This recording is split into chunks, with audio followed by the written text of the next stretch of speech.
Hello, my wonderful people. Thank you for joining us once again right here.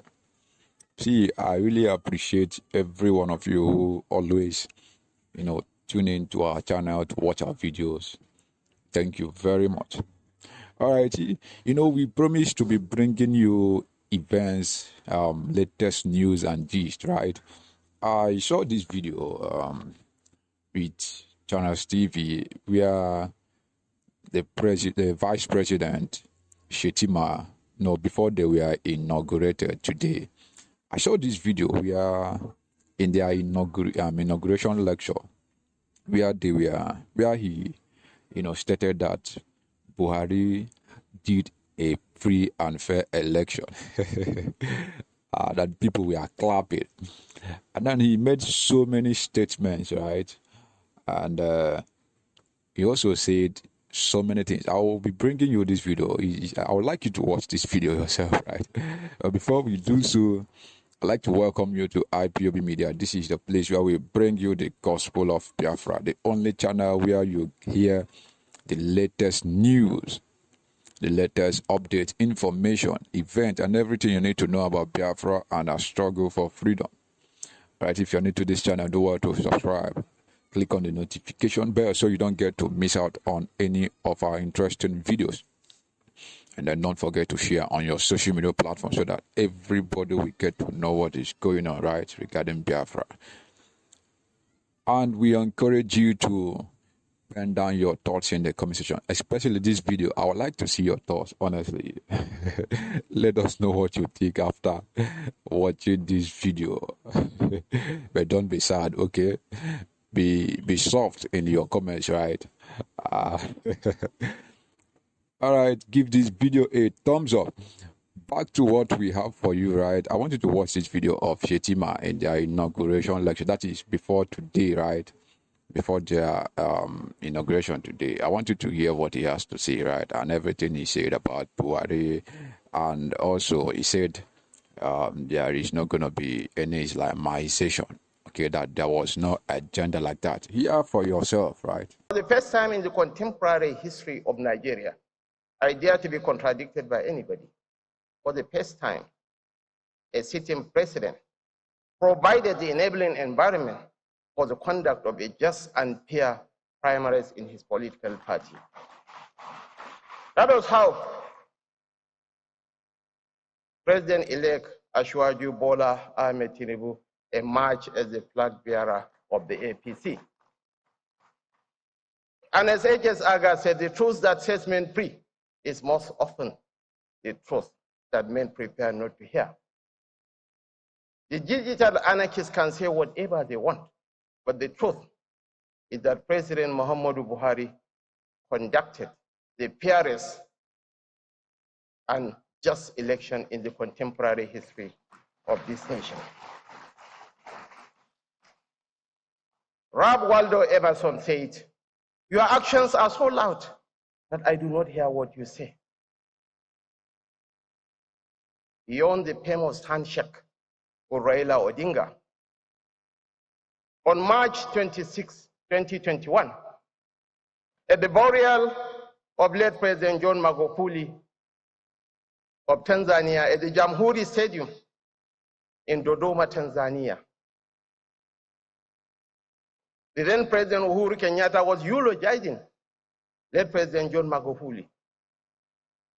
At about 12:52 to 12:55 p.m., there was a call to prayer and adhan from a nearby mosque. President Uhuru Kenyatta paused as a mark of respect to the Muslim people. After the call of prayer, he said, "Poleni wafeni mendili kwa kusema." Let me continue with my speech. And the dramatic pause was welcomed with raucous applause by all our attendees. Mayo Angelo said, "I have come to learn that people may forget what you said. People may forget what you did, but people may never forget what you have made them feel." He made me feel proud as an African.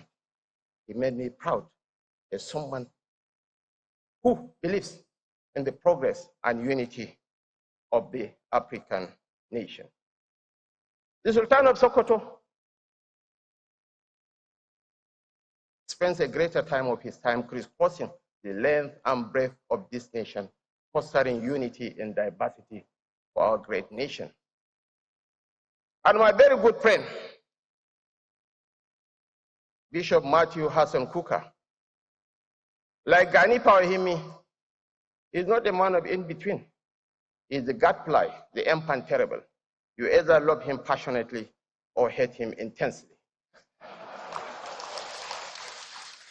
When he attended the interreligious conference at the Vatican along with the 14th Emir of Kano, Muhammad Sanusi II, Cesar Aleta, a Spanish telecoms giant mogul, offered $1 billion to the Catholic Church. The Catholic pontiff is a Jesuit priest who believes passionately in education. He advised Cesar Aleta to invest that fund in education in the developing world. And Bishop Kuka and the 14th Emir invited him to come to northern Nigeria. That was how the Proputoro experience started unveiling here in Nigeria. And lo and behold, the religious merchants went to town that Bishop Kuka is trying to Christianize the North. I came out and defended him. And there was a payback time about 8 years down the line. When I emerged as the vice presidential candidate of the APC, people expected him to come out firing on all cylinders. They never knew of my relationship with Matthew Kuka. He chose the path of the golden mean and said, look, Nigerians, you all have to write. You all have the right to vote for the candidates of your choice, but we don't have to demonize any person. Your Excellencies, ladies and gentlemen, I began my boss's speech by thanking our esteemed keynote speaker, His Excellency, Mr. Uhuru Kenyatta, for his remarkable address. As a leader of a great and proud African nation, you have personally managed the crucial yet often difficult interplay between democracy and development. We were all cultivated and listened with unbroken attention to your portrayal of the political, economic, and social forces that describe the arena of national governance. Like you, I'm an African. I love our continent dearly. If I were asked 100 times to choose my own birthplace, then 100 times over I will choose to be an African and a Nigerian. I am proud to belong to this lineage and to be of this place. My heart beats proudly to see how my fellow Nigerians and Africans are creating their own democratic, political cultures and institutions to fit the conditions and challenges of their societies. The essence of democracy merges dialogue, justice, and fair play. That it is more than a form of government. It is a way of life, a distinctive manner of thought and conduct for a leader. As such, it challenges each leader to be his better self, and this can be difficult at times, but remains indispensable to the steady functioning of democracy. Democracy is a benign paradox. It guarantees freedom, yet its survival is dependent on the responsible and limited use of that freedom.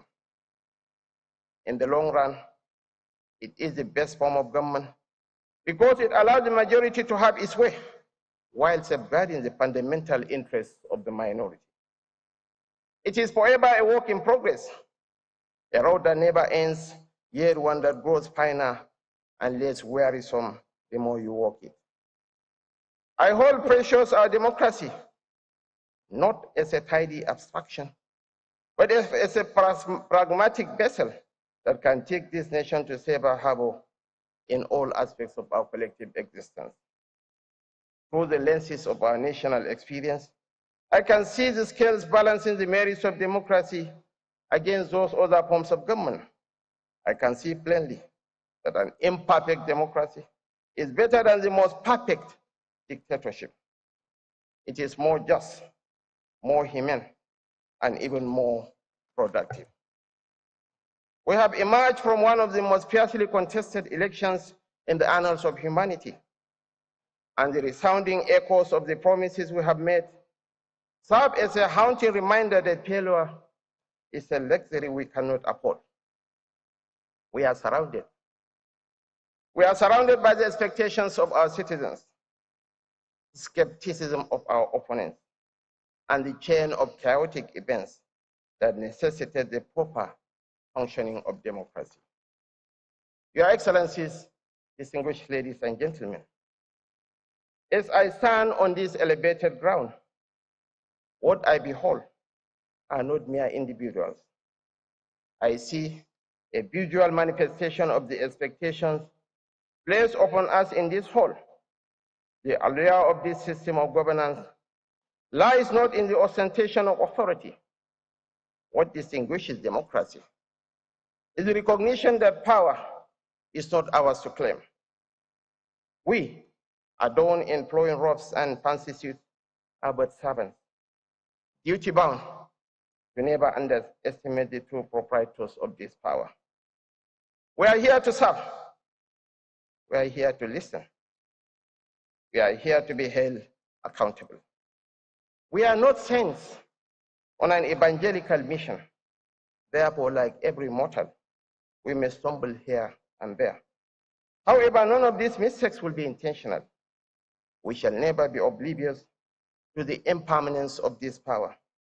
And we acknowledge that we shall be judged by man, time, and God. No doubt, our hearts swell with gratitude. No doubt, assuming the mantle of leadership in these troubled times warrants deep reflections. We shall undoubtedly honor and celebrate this opportunity. Yet I implore you, let the strains of our jubilation be hushed, for now is not the time to revel in the enchantment of triumph. Instead, let us come together in solemn unity and recognize the realities that afflict our nation. As Winston Churchill said, truth is so precious that it has to be surrounded by a bodyguard of lies. In politics, a lot of lies are being traded on as the truth. Your Excellencies, ladies and gentlemen, I was a child of necessity. There is no any Islamization agenda. Bola Tinubu, Asiwaju Bola Ahmed Tinubu is a Muslim who is married to a Christian. Not only a Christian, but a pastor of the Redeemed Christian Church of God. Someone who has not Islamized his family. People are alluding that he has the intention to Islamize the nation.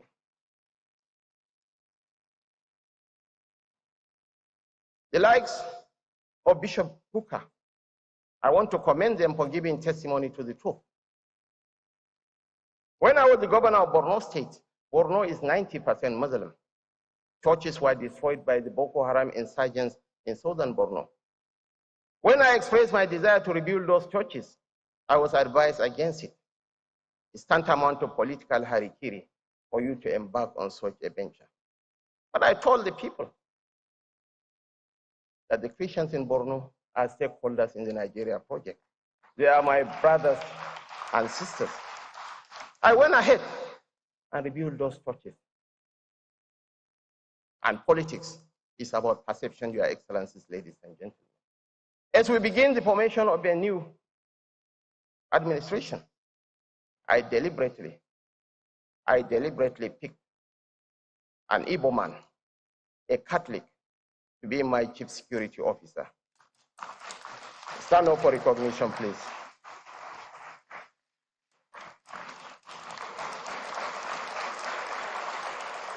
For the purpose of inclusivity and togetherness, again, I deliberately picked a Northern Christian to be my ADC.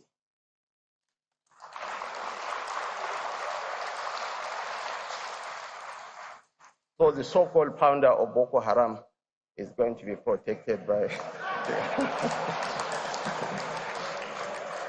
Your Excellencies, ladies and gentlemen, I know that the odyssey that lies ahead shall test our mettle, patience, and resilience. It shall also demand sacrifice and unyielding resolve. But we shall confront uncomfortable truths. The observations by Dr. Akinwumi Adesina are poignant. And I want to differ from the perspective of my junior brother, Dayo Israel. There won't be a Tinubu Shettima administration. There is an outgoing Buhari administration. There will be a Tinubu administration. As Spyro Agnew said, I hate all vices, including the office of the vice president. A vice president is as powerful as his loyalty to his principal.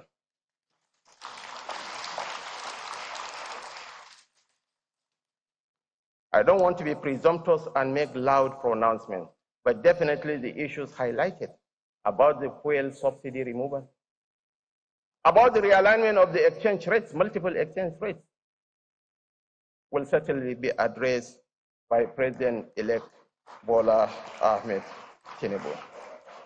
So I stand here, Your Excellency, ladies and gentlemen, imbued with a profound conviction that in unity, we are going to move a mountain. I implore on all Nigerians to give us the benefit of the doubt, to invest your trust and confidence in the Tinubu project, to believe in the Nigeria project. In spite of the division that permeated our politics in the last 2023 presidential elections, the most Christian of northern states is Benue. Benue is 90% Christian, but the Nigerian candidate defeated the religious candidate in Benue State. We won 2 of the 3 Senate seats. We won 10 out of the 11 House of Representatives seats, and we won the governorship seat in Benue State. The most northern of northern states is Sokoto. The Nigerian candidate lost to the regional candidate by a mere fraction in Sokoto. We won 2 Senate seats in Sokoto, and we won the gubernatorial race in Sokoto. So finally, Your Excellency, ladies and gentlemen, what binds us together to persist whatever that divides us? Thank you so much, and may God bless us all. Yes, my people, you've heard from Shettima, the vice president select, right? Do you believe what he has to say is Nigeria, as in, are they planning to Islamize this whole country? Let us see your comments in the comment section, right? Feel free to share them. Yes, and if you've not yet subscribed to this channel, do well to subscribe. Click on the notification bell so you don't get to miss out on interesting videos like this. Also, share so that many of our brothers and sisters will get to know what is going on. Thank you very much. God bless.